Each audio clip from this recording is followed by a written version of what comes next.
आनन्दरूपे निजबोधरूपे ब्रह्मस्वरूपे श्रुतिमूर्तिरूपे शशाङ्करूपे रमणीयरूपे श्रीरङ्गरूपे रमतां मनो मे।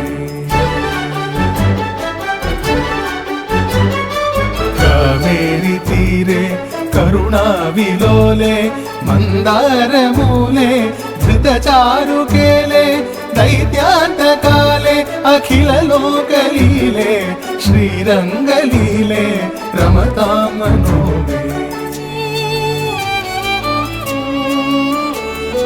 लक्ष्मीनिवासे जगतां निवासे हृत्पद्मवासे रविबिम्बवासे कृपानिवासे गुणवृन्दवासे श्रीरङ्गवासे रमतां मनो मे।